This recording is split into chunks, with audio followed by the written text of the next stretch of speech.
Alternatives to bedside nursing and retention. Planners, content experts, and speakers of this presentation have declared no conflict of interest.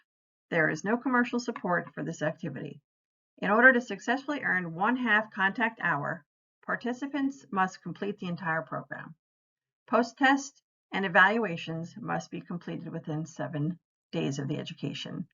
Certificates will be dispersed electronically by email within 30 days. There will not be certificates delivered automatically at the conclusion of your post-test. You will receive the certificate in the email at the address you provided. This education will be available for 2 weeks. Beyond the 2 weeks, the education will be available on the NJSNA YouTube channel, but a CE, half CE, will no longer be available after the initial 14 days.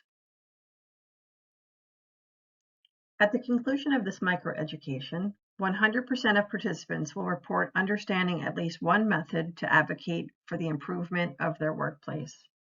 Additionally, at the conclusion of this microeducation, 100% of participants will report understanding at least one alternative to leaving the nursing workforce.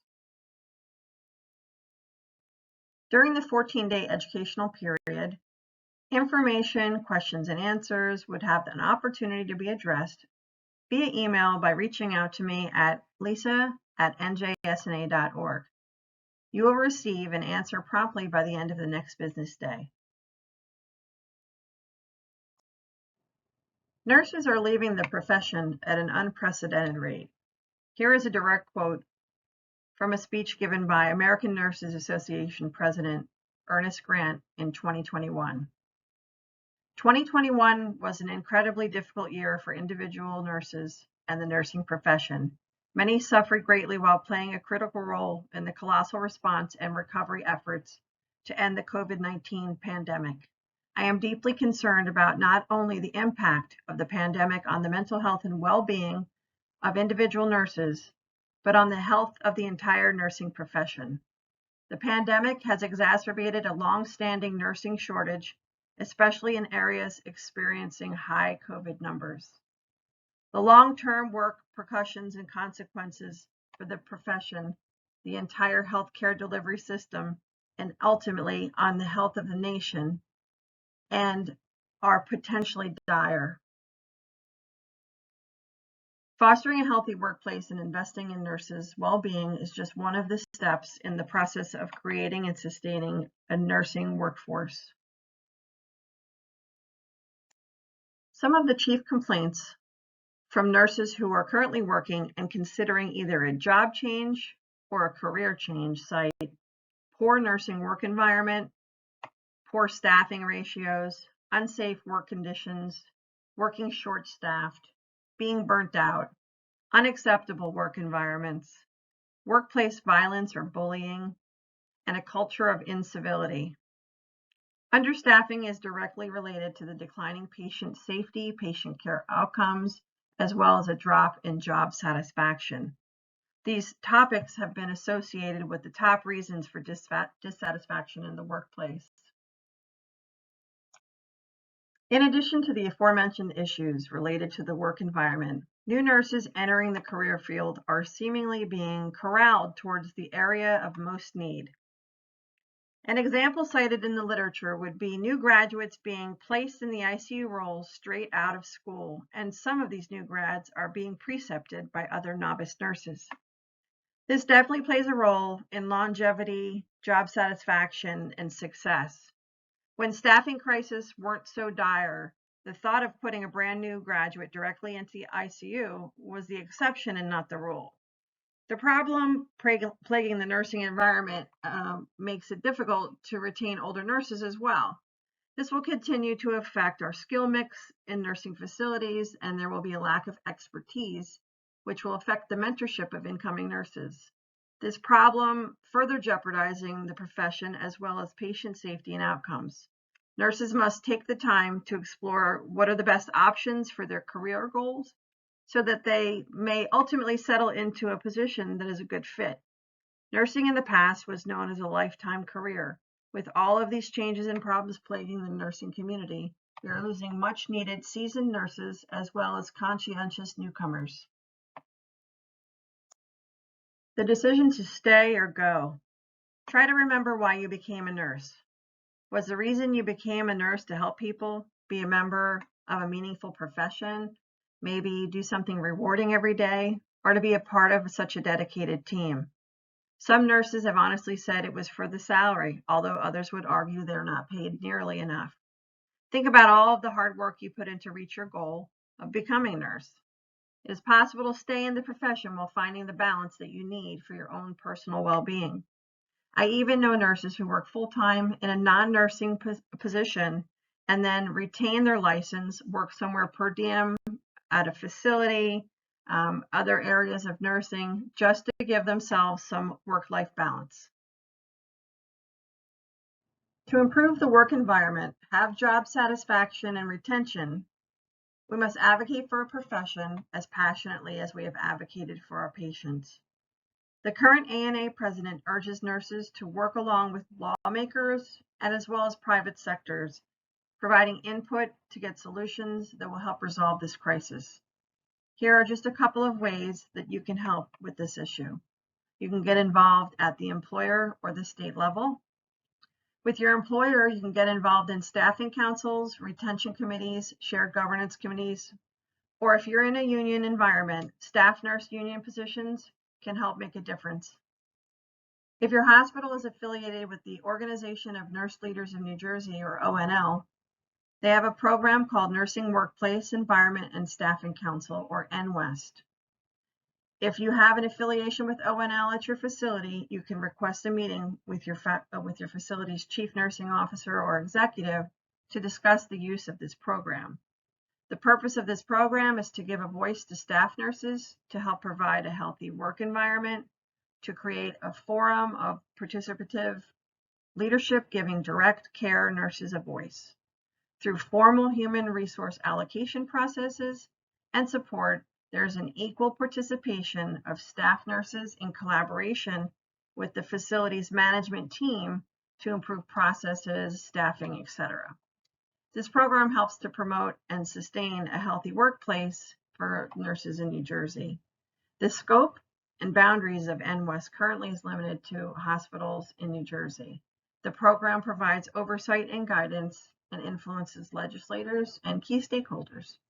Currently, the NWEST is in at least one hospital in every county in the state of New Jersey and growing. Additional ways to advocate for your profession as well will be included in the attachment on the back of this education. There's a link to the New Jersey State Legislature page. On the state page, you can see many bills which would improve the workplace and the nursing career field. The website access, you can go on there and find your state representatives, so you know based on your county who your legislatures are, where they stand on bills, and also what you can do to get involved. These sessions, when they talk about these health committees or open forums, you can actually even make an appointment to speak on behalf of something that's related to your discipline in nursing. The NJSNA will be hosting an in-person education program in the spring, which covers a lot of this, the processes, and we'll actually have an expert panel discussion. So look for that. So alternatives to leaving the profession. So some advice that I could give based on my 23 years in the nursing profession, which to some of the nurses in the state is quite short, but to others is quite long. Step away from a position and give yourself time to heal. Nursing burnout and compassion fatigue is not a new concept. I recall entering the nursing profession over 20 years ago, and one of my mentors at the time, she told me she was leaving the profession to pursue a career in real estate. Being new to the profession, I just couldn't imagine. I looked at her like, why would anybody want to leave this profession? It's the greatest profession in the world as far as I'm concerned. Why would anybody want to do that? Well, after about 10 years, I recalled having that conversation with my mentor, and then it suddenly made sense that how not only wonderful it is, but also taxing as well. So my recommendation is to practice regular self-care, whatever that looks like for you. For some people, it's going to church regularly. To some, it's listening to music. To some, it's talking with friends. Just make sure that those self-care methods are healthy and not harmful. When I was collecting the data for my PhD dissertation, I spoke with many young nurses who stated that they felt obligated to do more to help their patients and to help their colleagues, even if it was at the detriment of their own health and well-being. Many of them found that this was not sustainable behavior, however, as we all know. So practicing regular self-care is crucial to longevity in our profession. It's okay to try a new area of practice. Some people have the concept that they get into med surg and they have to stay there for 30 years until they retire. Well, that's not the case. This is an opportunity. I spoke to some friends who went directly into long-term care after graduation, and they always wanted to go to the hospital, but they didn't have the opportunity. Well, now's your opportunity. Go to the hospital. Prior to the pandemic, hospitals were not typically on board with taking nurses without experience in the acute care setting. However, due to the shortage intensified by COVID, many hospitals are accepting new graduates as well as experienced nurses from other areas of practice to enter the healthcare hospital setting rather. Now remember, Benners, you may be an expert in a sniff, but now you're going to be a novice back in the acute care setting, but that's okay. I personally have a couple friends who always wanted to work in the hospital, but they didn't do it right out of school. And they were kind of pigeonholed into doing one type of nursing, whether that was long-term care, or home health, or whatever, but they always wanted to try hospital. And they did successfully transition into the hospital settings. Oftentimes, the facilities provide a terrific extensive education to acute care nurses, almost as if they were new grads, even if you have 10 years of experience. And of course, as an alternative to leaving the profession, you could simply leave the hospital. That sounds pretty crazy to a lot of people who were in the hospital for 20 years, and it's scary, it's a change. For many of us who are hospital-based, it was a difficult transition to make. But once you find a meaningful position outside of the hospital, you realize there are so many other practice areas, practice settings that are so crucial that maybe some that you might not even think about. If at any point you do decide to leave the nursing profession altogether, I would recommend always keeping your license, even if you make it inactive. Who would ever want to sit for the boards again? So there's a lot of buzz on this on social media. You hear a lot of nurses who are really burnt out, and they're talking about, please tell us other, areas of practice that we can be in to leave the bedside because they're really fried. This is obviously not an end-all, be-all, list of all alternatives to bedside, but it is a few things that can kind of get your, you know, get the ball rolling, if you will. And I just like to say by starting off, of course, there are more areas to bedside nursing than just being in a hospital. I'm very passionate about that there are so many wonderful practice areas, a lot of which I've worked in. But generally, when we talk about bedside, immediately comes to mind what people are talking about is bedside in the hospital, although it is not the only bedside nursing for sure, because a lot of us spend 4, 6, 8, 10, 12 hours doing something else. So if anything on this list is your current area of practice, I am not in any means looking to minimize or offend. So I don't want to discount all the wonderful work that's done. One of the things that seems to be the most asked questions about nursing these days, as far as when people are thinking about leaving their positions, are remote positions. You see it posted all over social media. There certainly are some good opportunities for remote nursing positions. My recommendation would be, if that's the avenue that you're going to go, you want to do remote for whatever your reason, it would be probably a good idea to get your multi-state license here in Jersey. This will open a lot more doors for you as far as these positions are available. Many of the companies that are outside of New Jersey do allow nurses from New Jersey to practice for their company, but they do have to have the multi-state license. There are many opportunities available with remote positions, some of which include nurse educator positions, faculty positions, either hybrid or fully remote. Remote triage nurses, telehealth nurses, case management can also be found. Research nurse utilization review, a lot of insurance companies nursing positions, nurse consultant. You could go to credentialing centers like the Joint Commission or other big nursing affiliation accreditation companies either can have in-person or remote position. One of the positions near and dear to my heart is home health nursing. It really is the wave of the future. Many of home health companies are providing quality care interventions equivalent to med-surg floors in the home setting. So things that people would normally be kept in the hospital for 3, 4, 5, 7 days, it's being done in the home health setting. Companies throughout the state are looking for home health nurses. Their salaries are getting a little bit more competitive with the hospital. In this type of nursing, you would have a caseload where you would see patients each day and follow them week to week until they're discharged. This is a very rewarding area of nursing where you provide quality care one-on-one, which is what a lot of us like, with the patient, and support the family and caregivers and provide a safe environment. And you're kind of like the team leader. You're bringing in everything that they need. Home care nurses are also in need throughout the state.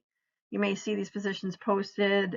You can work with a pediatric or an adult patient on a more permanent basis, and it's basically more shift work, 4 hours, 8, 12 at the bedside versus like the home health nurse does a visit and then they're home and charting. In this area with home care with adults and peds, anything from trach vent, G tubes, that sort of things. Many of the companies with these types of clients provide free training and are usually shift-based and usually all shifts available. In order to help recruit and retain into the much-needed home health, home care industry, it would be helpful to reinforce this option in the nursing school programs, as they once were. Many of the programs discussed them, had clinical rotations, but we've kind of moved away from that at a lot of schools. The literature does show that retention into these areas would be promoted, has been promoted, with the help of the schools, giving that as an option to the nurses that are prepare for graduation. Home health nurses, in my opinion, are just one of the highly underrated areas of nursing practice that saved countless amount of lives during the pandemic, but was not necessarily covered by the news media. Hospice is a growing industry, and just as important as hospital work, nurses provide care for patients in their final months, days, hours of life while supporting the entire family unit.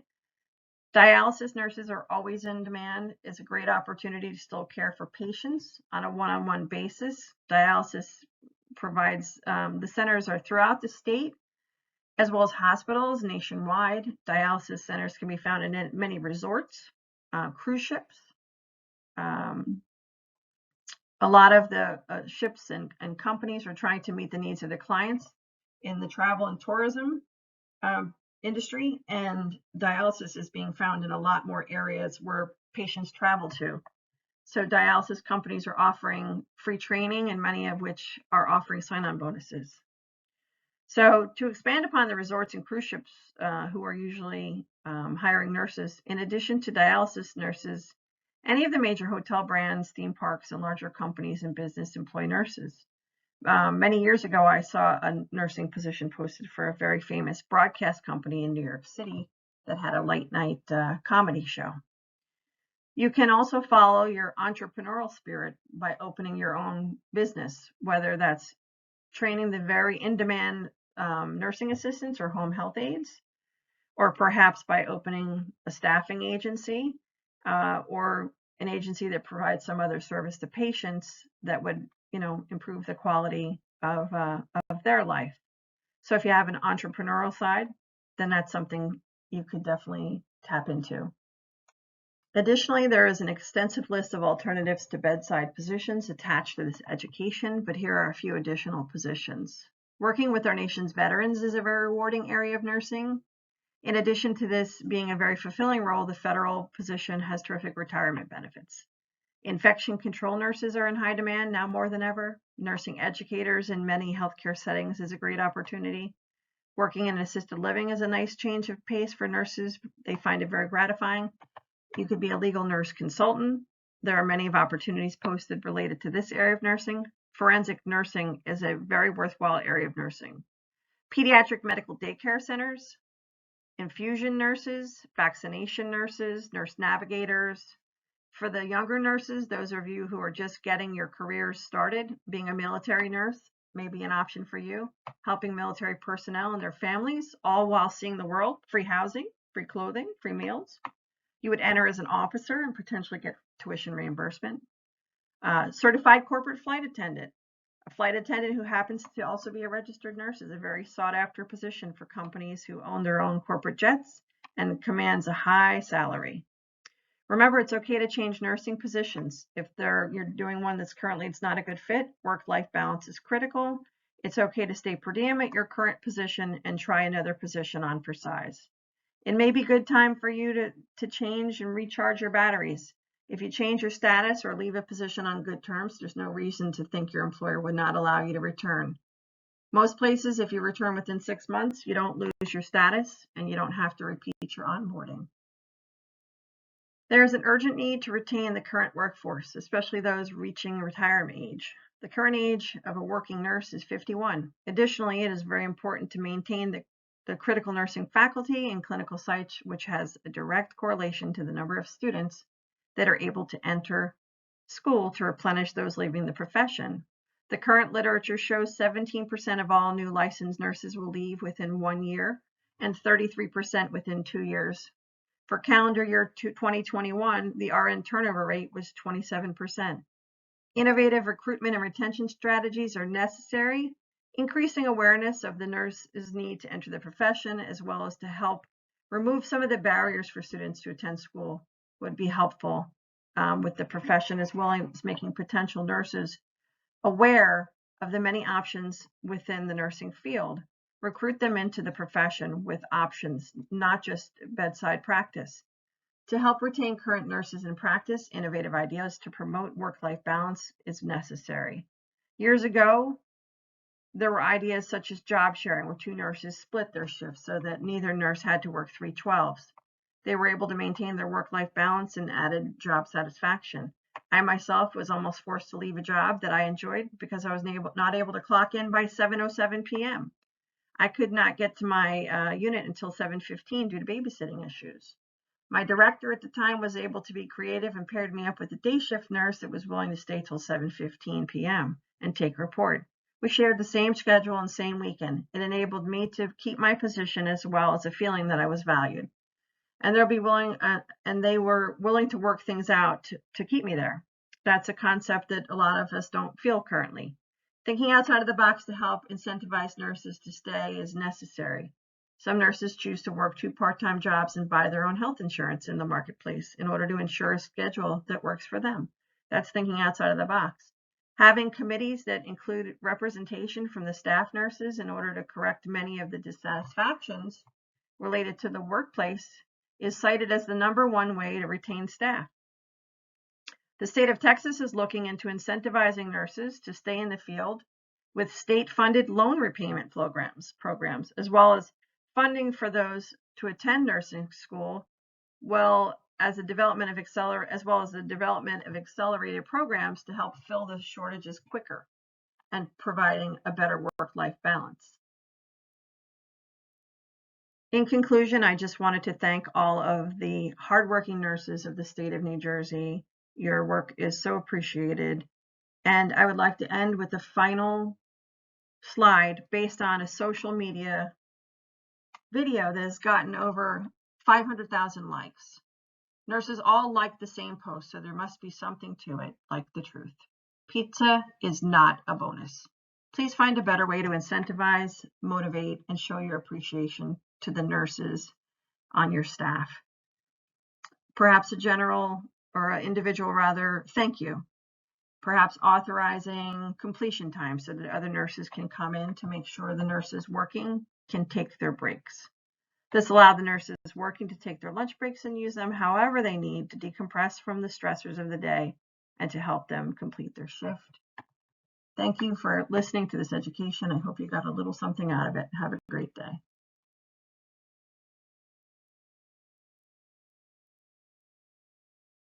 From this education.